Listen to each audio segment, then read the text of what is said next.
Google VPN is not what you think. And no, it's not just because of Google's privacy practices. Instead, Google VPN is missing a very important feature that you need to know about. Let's discuss. Google is a huge company. I think people even underestimate how big it really is and how wide their range of services are. Need to go somewhere? Well, you're probably going to be using Google Maps for that. Need an email? Well, there's Gmail. Need to plan your day? Well, there's Google Calendar. Basically, if you're doing something online, you are using Google in one shape or another. In fact, living a Googleless life can be really difficult, unless you're into gaming.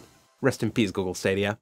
But alright, time to talk about the elephant in the room. In October of 2020, Google launched a VPN tool for its cloud storage subscription called Google One. Google One is like Google Drive on steroids because it adds additional storage to every Google service. When using apps like Gmail, Google Photos, Google Drive, you store lots of data, and that data can fill up rather quickly, especially if you use Google Photos and take a lot of pictures and videos. Upon creating a Google account, you get just 15 gigabytes of storage, and yeah, this just isn't enough. So Google One is basically the solution to this issue, since it can expand the storage at a fairly reasonable price. The reason why I'm talking about Google One is because Google VPN is not available separately, unless you have a Google Pixel 7 or a 7 Pro. Then you can access it for free for the next 5 years, which is actually pretty sweet. Otherwise, you can only get Google's VPN after purchasing the premium Google One subscription, which comes at a price of $10 per month. There's also an annual subscription option at $100 per year. These prices are rather expensive compared to what you can get with a traditional VPN service such as Surfshark VPN, which offers much better value. Okay, with the pricing out of the way, let's now discuss the technical part.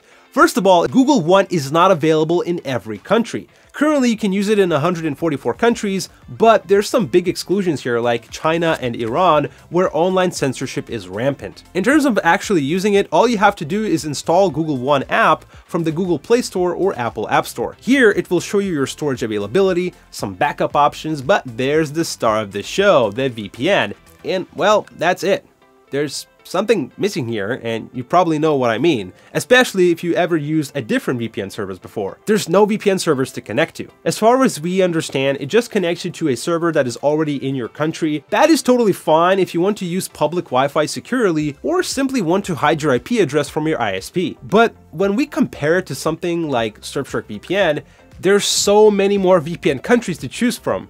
So if you need a particular IP address, you cannot do it with Google VPN. In the VPN settings menu, Google also gives you some additional features such as a VPN bypasser feature, which, as the name suggests, will allow you to choose which apps bypass the VPN connection, since some of them can have issues when VPN is enabled. Lastly, on Android, you can also add a VPN shortcut to the quick tile menu. But that is it as far as features go. Speaking of which, I miss being able to change my VPN protocol. You cannot do it with this VPN, and from what I read on Google's documentation, it seems like they are using the IPsec encryption protocol, which is great, it's secure, but I'd love to see the option to use something like WireGuard.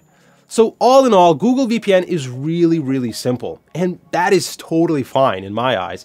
I honestly think that sometimes newcomers to the world of VPNs can be a little overwhelmed, and this is definitely one of the simplest VPN solutions that I've tried. But I believe that at the core of it, VPN is all about freedom. And the crucial issue with Google's VPN is that you cannot choose your own VPN location.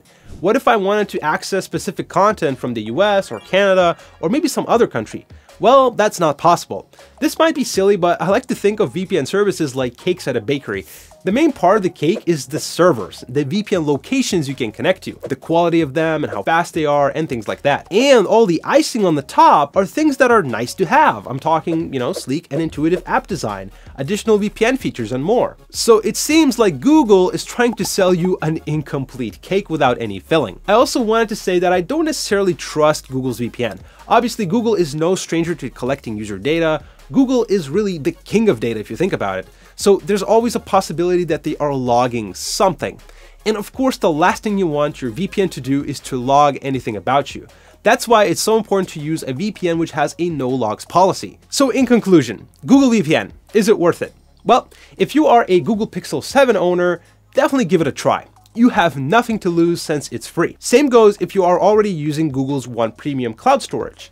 But if you are really serious about your VPN game and are looking to take full advantage of what a VPN can really do, I'd say look elsewhere. Not only will you get more features, better device support, but on top of all that, you will also get to connect to a much wider pool of VPN servers. Anyway, that will be all for this video. If you enjoyed it, then make sure to hit that like button, subscribe to the channel. We have many more videos for you to watch. I'll leave them right here, but that's all from me. Take care.